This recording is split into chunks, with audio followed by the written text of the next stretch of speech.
जब जब धरती पर पाप बढ़ा है तब तब प्रभु धरती पर आए हैं, और जब भगवान ने धरती छोड़ी तो उनकी कोई ना कोई चीज यहाँ पर जरूर रह गई। जैसे महादेव का त्रिशूल, परशुराम जी का फरसा, गणेश जी का दांत, ठीक उसी तरह श्री कृष्ण ने जब महाभारत के युद्ध के बाद एक बहेलिये के बाण मारने की वजह से देह त्यागा, तब उनका दिल भी यहीं रह गया। लेकिन इसमें कितनी सच्चाई है? कहीं लोगों ने भगवान के नाम पर मनगढ़ंत कहानियां तो नहीं बुन रखी हैं? इस सवाल का जवाब जानने के लिए हमें सालों पहले जाना होगा मित्रों। देखिए, ऐसा कहा जाता है जब पांडवों ने श्री कृष्ण का अंतिम संस्कार किया तब दाह संस्कार में पूरा शरीर तो भस्म हो गया, लेकिन उनका दिल अभी भी धड़क रहा था, क्योंकि अग्नि ब्रह्म के हृदय को जला नहीं पाई।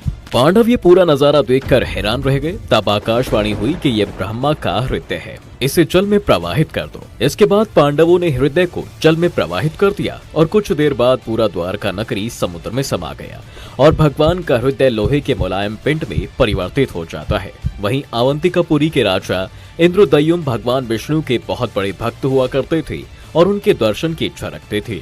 कहा जाता है मित्रों कि पानी में तैरता हुआ कृष्ण का हृदय एक लट्ठे में नीले माधव के रूप में समा गया। पानी में बहता हुआ ये लट्ठा उड़ीसा के तट पर पहुंच गया।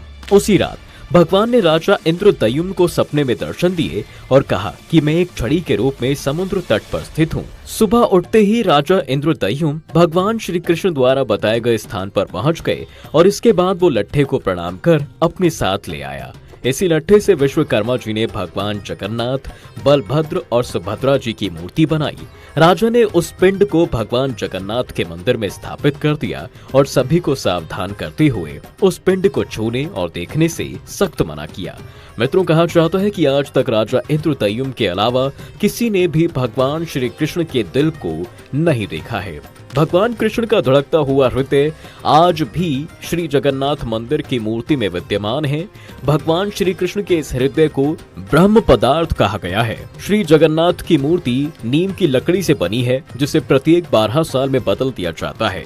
भगवान जगन्नाथ की मूर्ति बदलते समय इस ब्रह्म पदार्थ को पुरानी मूर्ति से निकालकर नई मूर्ति में स्थापित किया जाता है।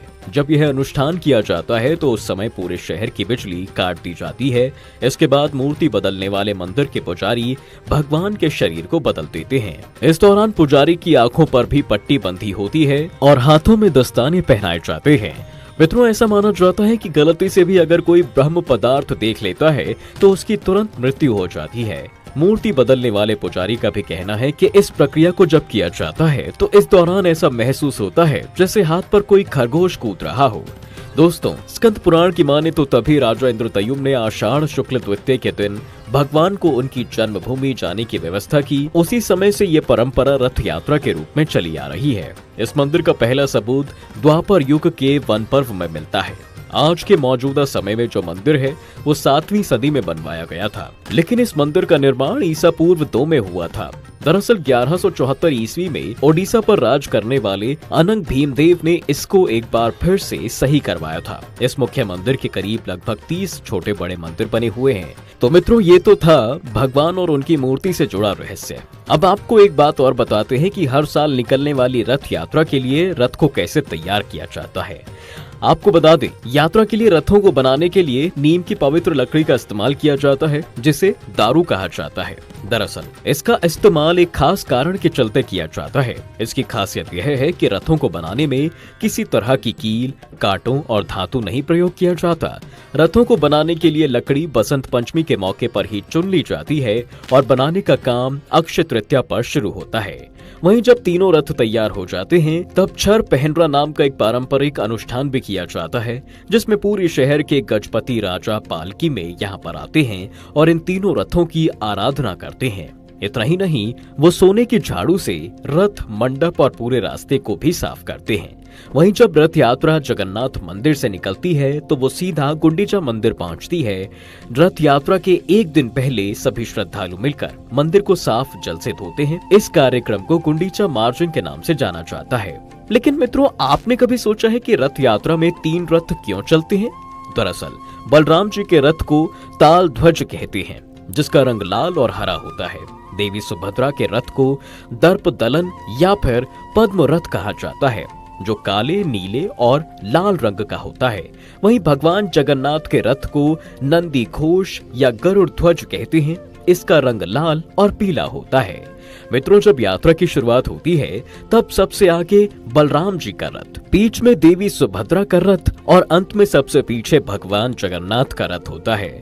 इसे उनके रंग व ऊंचाई से पहचाना जाता है। कृष्ण जी का रथ 45.6 फीट ऊंचा, बलराम जी का रथ 45 फीट ऊंचा और देवी सुभद्रा का रथ 44.6 फीट ऊंचा होता है। इतना ही नहीं दोस्तों, ब्रह्म और स्कंद पुराण की माने तो यहाँ भगवान नारायण पुरुषोत्तम नील माधव के रूप में अवतरित हुए और सबर जनजाति के परम पूज्य देवता बन गए। कुछ समय बाद नील माधव को भगवान नारायण के 8वें अवतार लड्डू गोपाल के रूप में पूजा जाने लगा।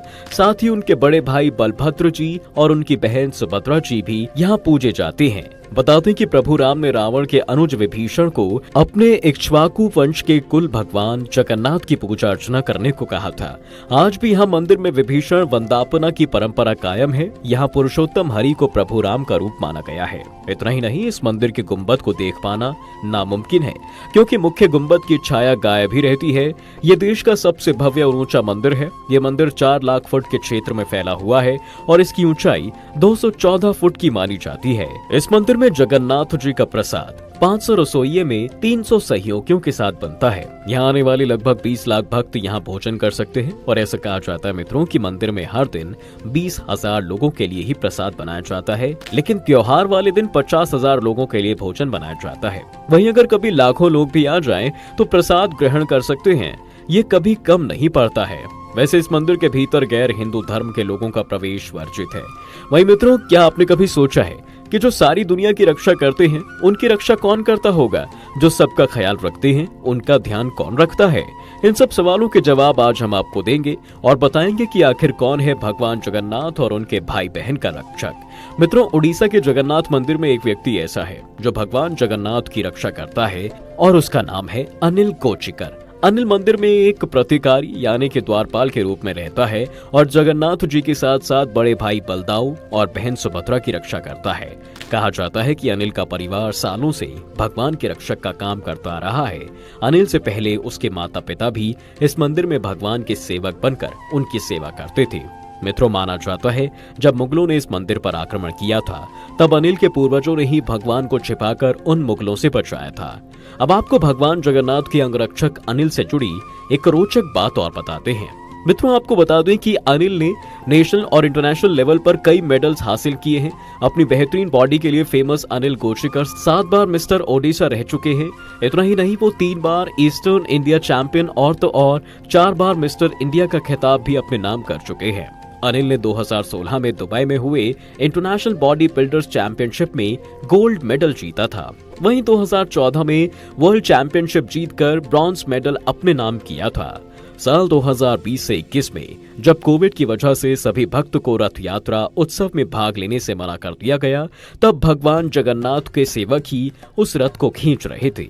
इसमें गोचिकर भी शामिल था। सभी सेवकों के साथ मिलकर अनिल ने भी रथ यात्रा का रथ खींचा था और तब से श्री हरि की ऐसी कृपा हुई कि वो इतने फेमस हो गए कि आज दुनिया भर के लोग उन्हें सोशल मीडिया में फॉलो कर रहे हैं। दोस्तों, ये तो हुई मंदिर के रक्षक की बात। अब आपको जगन्नाथ मंदिर से जुड़ी ऐसी बातें बताएंगे जिसे जानकर आप चौंक जाएंगे। दरअसल संत अच्युतानंद दास की लिखी भविष्य मालिका पुस्तक में जगन्नाथ मंदिर से जुड़ी कई भविष्यवाणियां बताई गई हैं, जो कि सच भी हुई हैं। जिसमें से पहली भविष्यवाणी है भगवान जगन्नाथ का अपमान। संत जी ने इस ओर इशारा करते हुए कहा था कि भगवान जगन्नाथ का अपमान होगा और मंदिर की परंपराओं से खिलवाड़ किया जाएगा, और ऐसा हुआ भी। दरअसल परंपरा के अनुसार ये मूर्तियां 12 वर्षों में एक बार बदली जाती हैं। तब पुरानी मूर्तियों को दफना दिया जाता है और लकड़ी की नई मूर्तियां स्थापित की जाती हैं। साल 1996 के बाद 2015 में नई मूर्तियों को स्थापित किया जाना था, लेकिन उस वक्त पंडितों के बीच बहस होने की वजह से मूर्तियों की स्थापना रात में होने के बजाय दूसरे दिन दोपहर में हुई, जो कि 12 घंटे लेट था। इस तरह से यह भविष्यवाणी सच साबित हुई। दूसरी है गुंबद के पत्थर का गिरना। मित्रों, पुस्तक में लिखी दूसरी भविष्यवाणी के अनुसार जगन्नाथपुरी मंदिर के पत्थर गिरेंगे, और आपको बता दें कि यह भविष्यवाणी भी सच साबित हुई है। साल 1842 से लेकर अब तक लगभग 15 बार मंदिर के पत्थर गिर चुके हैं। तीसरी भविष्यवाणी ये थी कि एक तूफान के आने से मंदिर में लगा बरगद का पेड़ गिर जाएगा। साल 2019 में मई में फानी नाम का एक तूफान आया था और तब उस तूफान में बरगद का ये पवित्र पेड़ गिर गया था और इस साल के आखिरी में ही कोरोना महामारी ने दस्तक दे दी थी, जिसके बाद लोगों के मरने का सिलसिला ऐसा शुरू हुआ कि पूरी दुनिया ही हिल गई। अगली भविष्यवाणी थी मंदिर के ऊपर लगे ध्वज का गिरना। मित्रों, ये भविष्यवाणी भी एक नहीं बल्कि कई बार सच हुई है। साल 2019 में आए चक्रवाती तूफान की वजह से मंदिर में लगा ध्वज समुद्र में जा गिरा था और बह गया था। वहीं 2020 मई में भी एक तूफान की वजह से मंदिर का झंडा उड़ गया था। तो मित्रों, आज की वीडियो में फिलहाल बस इतना ही। वैसे क्या आप कभी जगन्नाथ मंदिर गए हैं? क्या वहां पर श्री कृष्ण के होने का एहसास आपको भी हुआ है? अगर हाँ तो कमेंट करके हमें जरूर बताएं। तब तक के लिए वीडियो को शेयर करें, लाइक करें और पेज को फॉलो करना बिल्कुल ना भूलें।